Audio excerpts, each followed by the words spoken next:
오늘 하나님의 말씀의 제목은 성령께 충성하라입니다. 여러분 자동차 여행을 좋아하시나요? 우리가 운전하며 여행할 때 꼭 필요한 세 가지가 있습니다. 바로 운전면허증이 필요하고 보험이 필요하고 내비게이션이 필요합니다. 운전면허증은 운전할 자격이 있음을 증명하고, 보험은 사고가 나면 그 문제로부터 보호해 줍니다.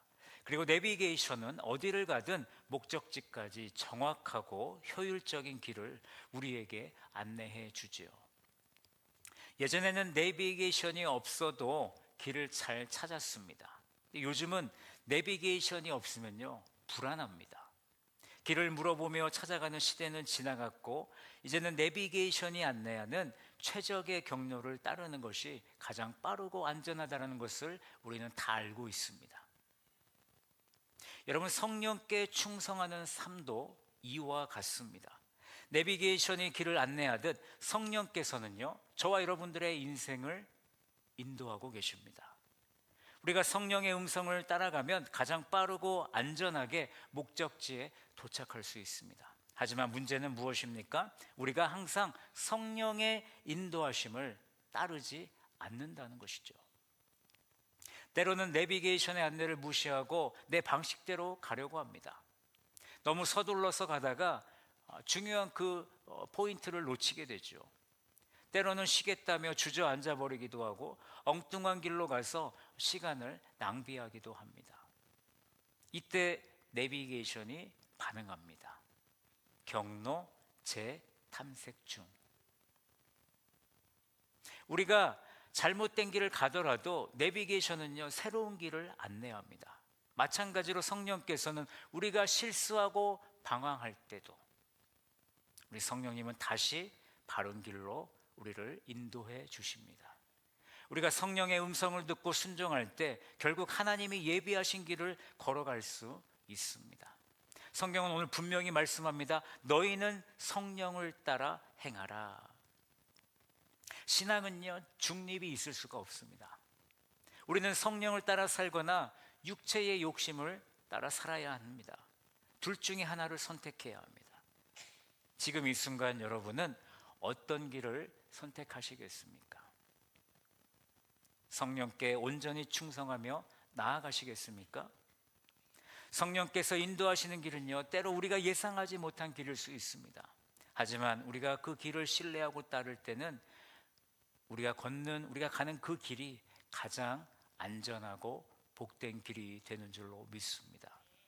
저는 오늘 말씀을 통해 성령께 충성하는 삶의 원칙을 세 가지를 함께 나누려고 합니다. 첫 번째, 성령께 충성하는 삶은 성령을 따라 행하는 것입니다. 신앙의 길을 걷는 성도에게 가장 중요한 것은 성령을 따라 행하는 삶입니다. 내비게이션이 목적지까지 정확한 길을 안내하듯이 성령의 인도하심을 우리가 신뢰하고 따라갈 때 우리는 하나님이 원하시는 삶을 온전히 살아낼 수 있는 줄로 믿습니다. 성령 없이 살면 반드시 우리는 길을 잃고 방황하게 되어 있습니다. 오늘 사도 바울은 갈라디아 교회 성도들에게 이렇게 권면합니다. 16절 말씀에 내가 이르노니 너희는 성령을 따라 행하라. 그리하면 육체의 욕심을 이루지 아니하리라. 이 말씀은 우리에게 선택이 아닙니다. 우리는 반드시 이 명령에 순종해야 합니다. 성령을 따르는 것이 육체의 욕망을 이기는 유일한 길입니다. 우리의 힘으로 육체의 욕심을 이기려고 하면요, 늘 실패합니다. 그러나 성령께서 우리 안에 역사하시면 우리는 자연스럽게 육체의 욕심에서 멀어지게 되고 성령이 인도하시는 길을 걷게 됩니다. 16절에서 행하라 라는 이 단어는 지속적으로 계속해서 삶의 방식을 걸어가라는 뜻입니다. 성령을 따라 행하는 것은 매일의 삶에서 반복적으로 우리가 성령을 선택하고 성령께 지속적인 충성을 행하는 것입니다. 바울은 우리가 날마다 성령의 인도하심을 따를 때 육체의 욕심을 이루지 않는다라고 선언했습니다. 바울은 이어서 성령과 육체의 욕심이 본질적으로 서로 대립하는 관계임을 설명해 주죠. 17절 말씀을 보십시오. 다 같이 한번 읽어보실까요? 시작. 육체의 소욕은 성령을 거스르고 성령은 육체를 거스르나니 이 둘이 서로 대적하므로 너희가 원하는 것을 하지 못하게 하려 함이니라. 아멘. 바울은 성령과 육체는 절대 공존할 수 없다라고 우리에게 단언해 주고 있습니다. 성령을 따르면 육체를 거스르게 되어 있고 육체를 따르면 성령을 거스르게 된다라는 것이죠. 육체의 욕심은 하나님 없이 자기 뜻대로 살아가고 싶어하는 마음입니다. 하나님이 없습니다. 우리는 본능적으로 어떤 자들입니까? 자기 중심적이고 나의 유익만을 구하고 내 뜻대로 살고 싶어하는 그런 우리의 모습들. 그러나 성령께서 우리 안에 계시면 우리가 육체의 길로 가지 못하도록 우리 성령님께서 막아주십니다. 서로 원하는 것을 하지 못하게 하기 때문에 여러분, 이 일들 가운데 어떤 일이 일어나겠습니까? 전쟁이 일어나는 겁니다. 성령을 따라 행하는 삶에는요, 치열한 영적 전쟁이 일어나는 것입니다. 또한 성령을 따라 행할 때 죄된 우리의 삶의 방향을 바꾸게 됩니다. 갈라디아 교회는 예수 그리스도를 믿었음에도 불구하고 오늘 율법주의와 육체의 욕심을 따라가는 그들의 모습을 지적해 주고 있습니다. 18절 바울은 그들에게 성령의 인도하심을 받을 때 율법 아래 있지 않다라고 오늘 가르쳐 주고 있습니다. 율법 아래에 있다라는 것은 죄의 지배 아래에 있다라는 뜻입니다. 그러나 성령을 따르면 하나님의 은혜 속에서 참된 자유를 누리게 되는 것입니다. 성령을 따라 행하는 성도는 죄의 지배가 아닌 하나님의 은혜 아래서 머무르게 됨을 믿으시기 바랍니다. 무슨 얘기입니까? 우리의 삶의 방향이 바뀐다라는 것입니다. 그럼에도 성령을 따르는 것은 결코 쉬운 일이 아님을 우리는 잘 알고 있습니다. 우리는 지금도 경험하고 있습니다. 우리의 감정과 생각과 환경이 성령의 인도를 받는 것을 여전히 방해하고 있기 때문입니다. 예를 들어 교회에서 우리가 오해를 받고 마음이 상할 때가 있습니다. 우리는 본능적으로 자기의 억울함을 해결하려고 노력을 합니다. 그때 우리 마음에 두 가지 음성이 들려옵니다. 한쪽에서는 그래, 내가 맞다는 걸 증명해 라고 외칩니다. 다른 쪽에서는 너의 의로움을 증명하기보다 하나님이 주신 그 사랑을 한번 실천해 보면 어떠겠니? 라고 성령의 외침이 들립니다. 만약 육체의 욕심을 따라서 내가 맞다는 걸 증명하면요, 순간적으로 우리는 속이 시원할 수 있어요.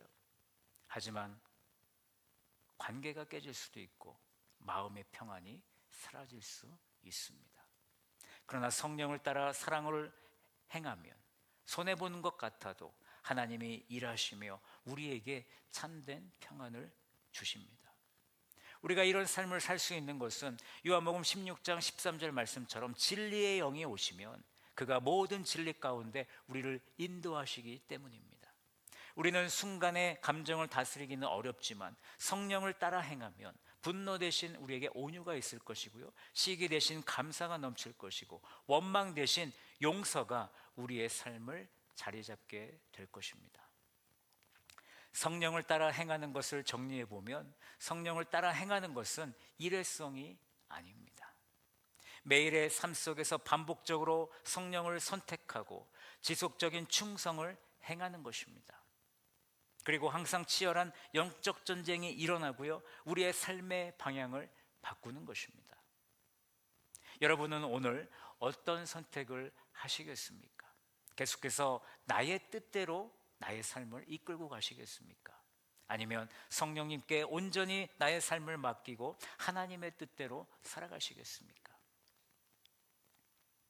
오늘 이 시간 성령을 따르면 그 성령님을 따를 때 우리 하나님께서 저와 여러분들을 책임져 주시는 줄로 믿습니다. 우리의 인생 방향을 성령님께 맡기십시오. 다시 한번 생각해 보세요. 오늘 16절 말씀, 너희는 성령을 따라 행하라. 그리하면 육체의 욕심을 이루지 아니하리라. 이 말씀을 마음에 새기고 성령께 충성하는 삶을 시작하시는 우리 서머나 모든 성도들이 되시기를 예수님의 이름으로 간절히 축복합니다. 두 번째, 성령께 충성하는 삶은요, 성령 안에서 거룩한 삶을 선택합니다.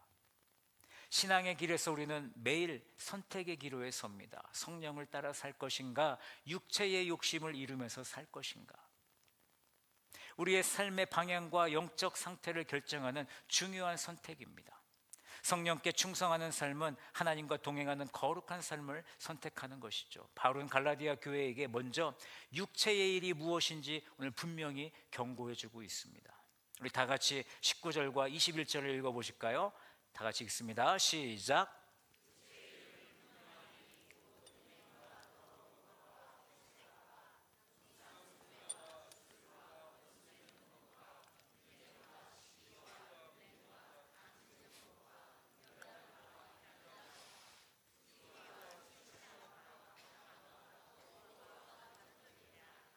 아멘. 자, 육체의 일은 윤리적 도덕적 타락을 의미하는 것이 아닙니다.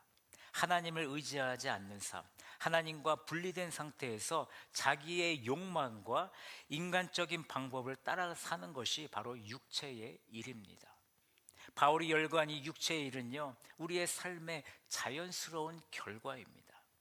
육체의 일을 피한다라는 것은 나쁜 행동을 멀리하는 것이 아니라 하나님을 신뢰하는 삶으로 나아가는 것을 의미하는 것입니다.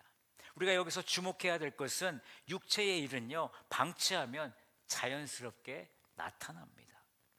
정원을 가꾸지 않으면 어떻게 됩니까? 잡초가 무성해지는 것처럼 성령으로 채우지 않으면 우리의 삶은 무엇으로 가득 차겠습니까? 육체의 일로 가득 차게 되는 것입니다.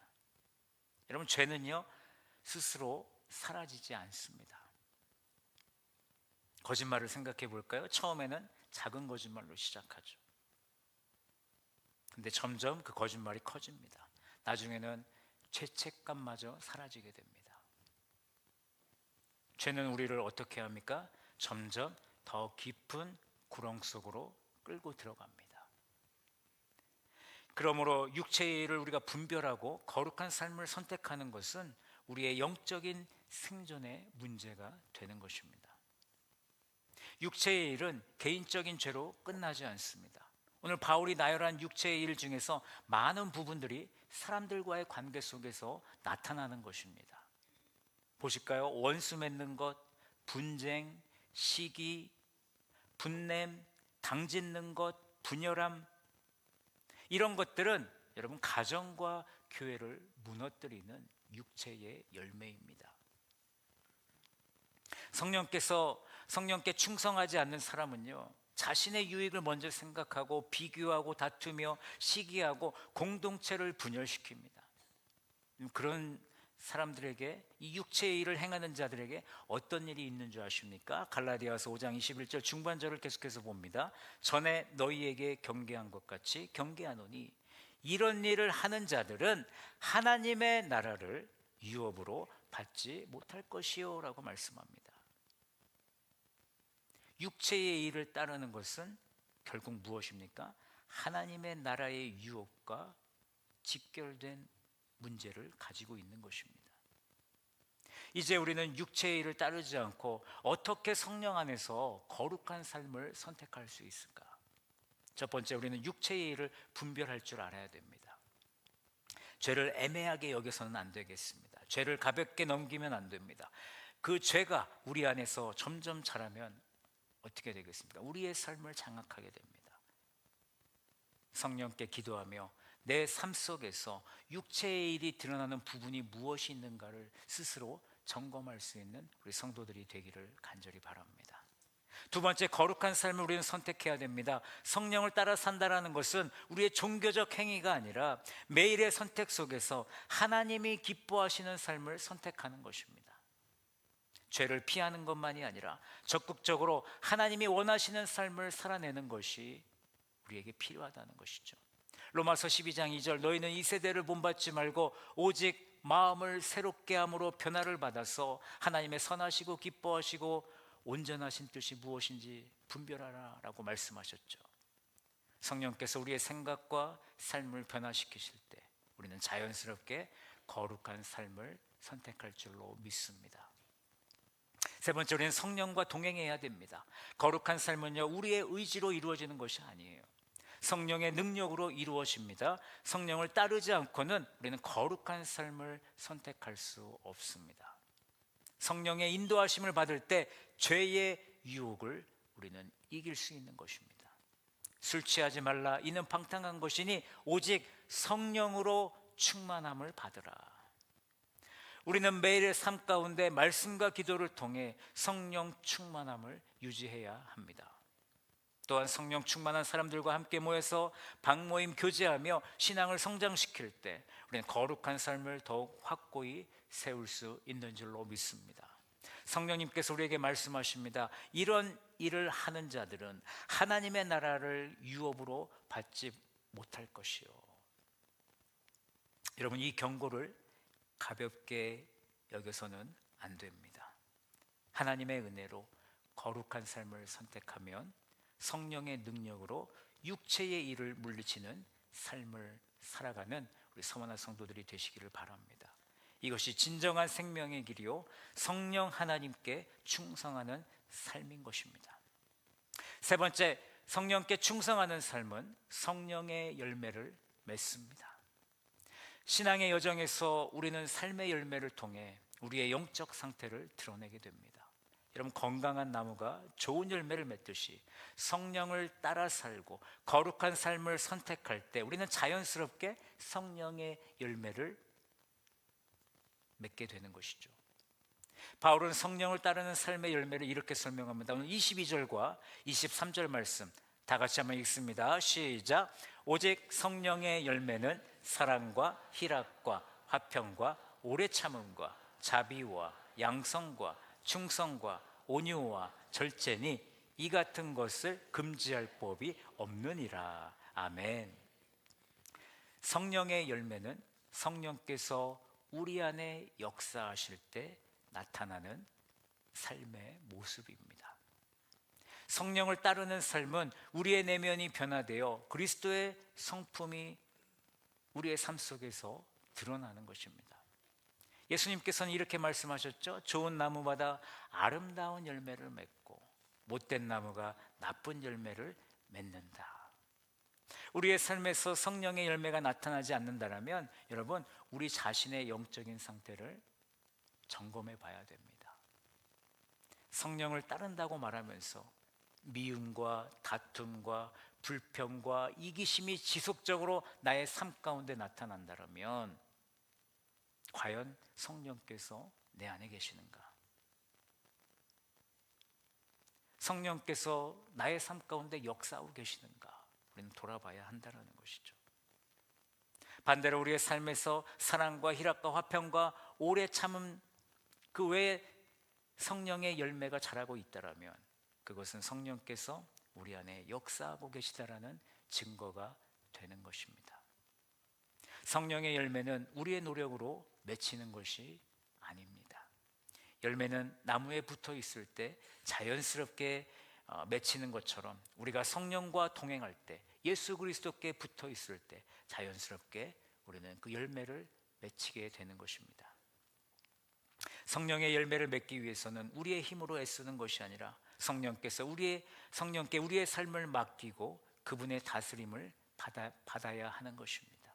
그렇다면 우리는 어떻게 그 성령의 열매를 맺을 수 있겠습니까? 먼저 우리는 성령과 지속적으로 동행해야 합니다.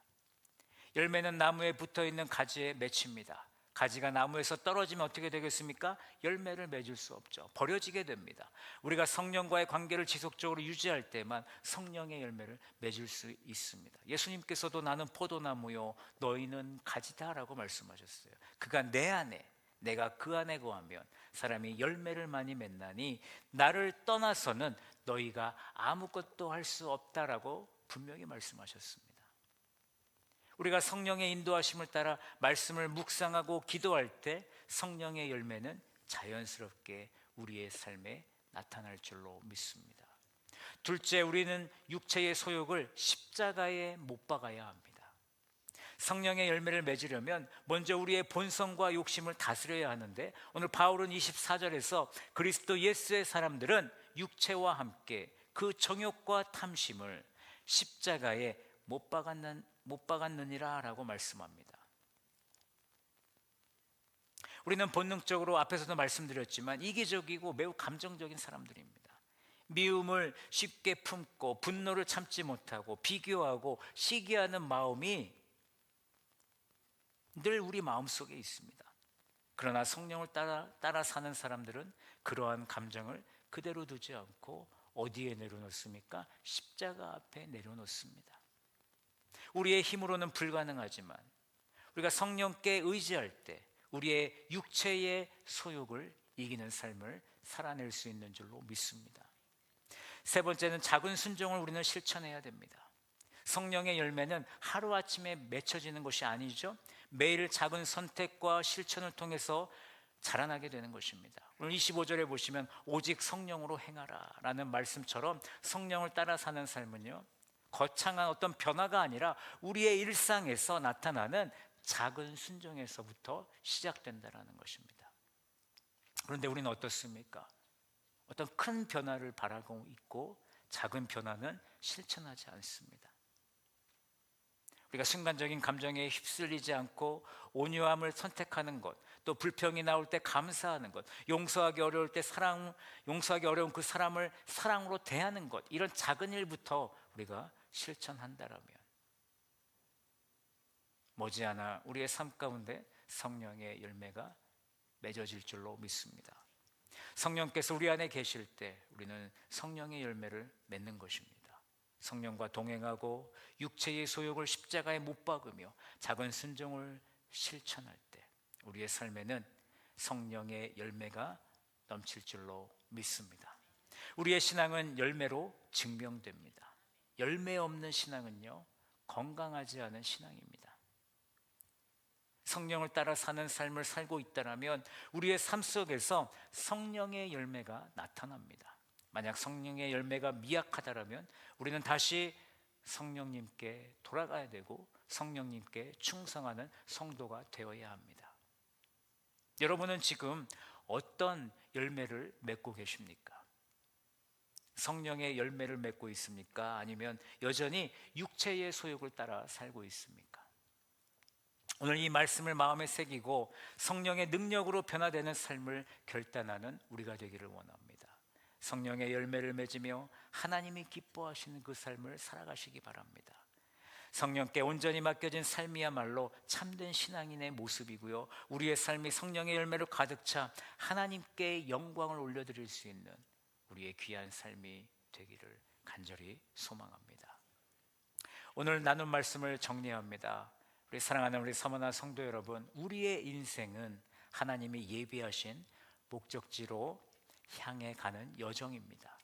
이 길에서 우리를 가장 안전하고 바른 길로 인도하시는 분은 누구십니까? 성령 하나님이십니다. 내비게이션이 길을 안내하듯 성령께서도 우리의 삶을 인도하고 계시고요, 때로 우리가 잘못된 길로 갈지라도 다시 우리를 올바른 길로 경로를 재탐색해 주십니다. 그러나 이 길에는 두 가지 선택이 있습니다. 성령을 따를 것인가, 육체의 소욕을 따를 것인가.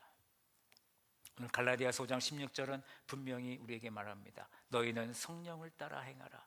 그리하면 육체의 욕심을 이루지 아니하리라.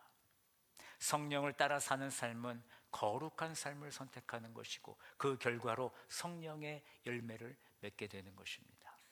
성령께 맡긴 인생은 여러분 실패하지 않습니다. 왜냐고요? 우리 하나님이 책임져 주시기 때문입니다. 오늘부터 성령께 온전히 충성하십시오. 성령의 열매가 맺히는 복된 삶을 통해 하나님께 온전히 영광 올려드리는 우리 모두의 삶이 되시기를 예수님의 이름으로 간절히 축복합니다.